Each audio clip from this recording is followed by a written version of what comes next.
Okay, so I am making this video because a couple family members reached out to me and friends just to make sure that I was doing okay.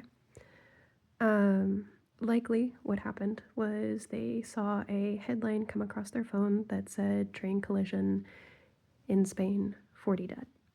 And I just want to give you guys the information on that from what I have, like, here in Spain, um, but also what's most recent. Um, so I have a collection of all of the information. This really hit me hard because I found out the news this morning at around 8 a.m.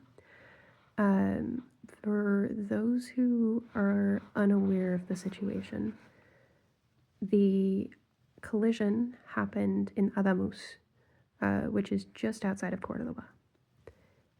It was two trains, Irio and Albia, heading in two opposite directions. One towards Cordoba and the other one towards Madrid. Um, each of these trains was carrying a large number of passengers. These are high-speed trains, and the collision happened at around 8:40, 8:45 last night. The collision happened in less than 20 seconds.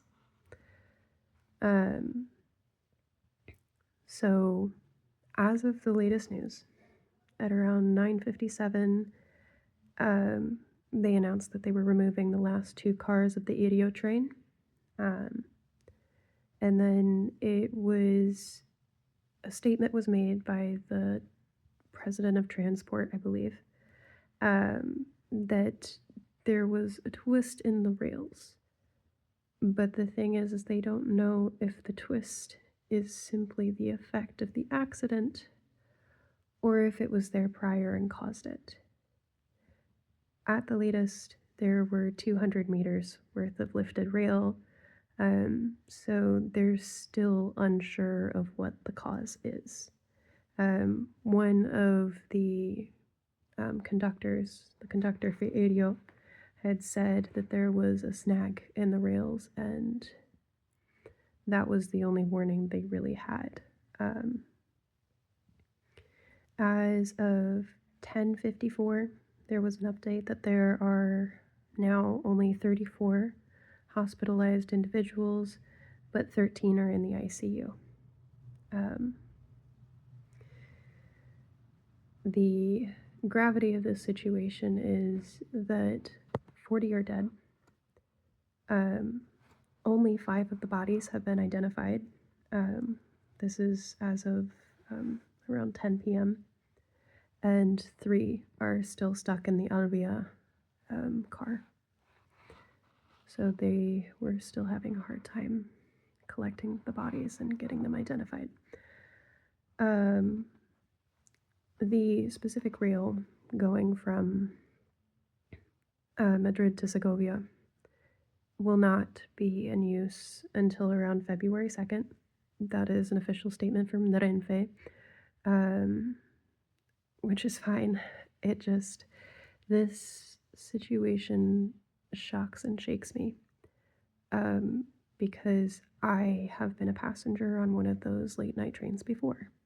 And while I'm in northern Spain, in Galicia, and this accident happened in Cordoba, which is southern Spain, it is still a possibility, and the fact that we don't know precisely what caused the accident yet is what kind of makes me nervous.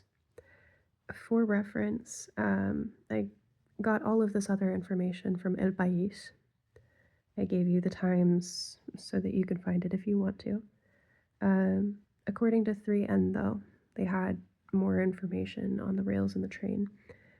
This specific rail passage was only just completed as of May 2025.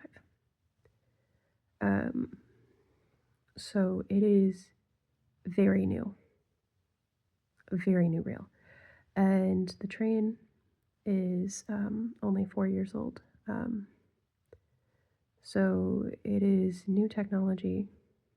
There are fail-safes in place that detect along the rails if there is something obstructing the rails. I've had a couple of trains canceled for this reason in the past, where they see something's obstructing it, and so they just cancel all of the riders. And in my case, they got me a bus to where I needed to go because it was somewhere where I could bus to. I didn't necessarily need to take a high-speed train. But in the case of this, that fail-safe didn't go into place. It didn't detect whatever the problem was. And then on top of that, there were some reports wondering if it was the conductor, but the thing about these trains is that the conductor doesn't really do a whole lot of conducting on the trains. They're pretty automated in terms of like speed and everything. So it's not a matter of human error, because in the case of this, it's like having autopilot. They didn't really drive the train a certain direction. They can't do that. So then the last thing that they thought about was, were the trains going over the speed? The speed maximum is 250 kilometers for these trains, but they were actually both going under speed at 210 or somewhere thereabouts. So I'm shaken. I heard this morning while I was listening to Ser that people who lived in Alamus had driven to the site to help get people to the hospital because there weren't enough ambulances, and that individuals helped to drive people to meet up with families. There were buses that took them back to where they needed to go or took them to their final destination so long as they were safe and fine. Families brought out warm food, blankets, and considering it is winter, it was really heartwarming to hear how united the city was in trying to take care of the victims of this incident. I'm just hoping we figure out an actual cause for this, because regardless of whether it was the rail or a misprogrammed failsafe in one of the trains or something, whatever, I I have so much sadness and anger, and I feel like I need something to direct it towards, or someone, because this feels like a case of negligence. I don't know who, I don't know what, but we're still waiting on that. So I'm safe. I did not have any plans to head to Cadiz, which is over in Cordoba. This is just really horrible. Yeah. All right.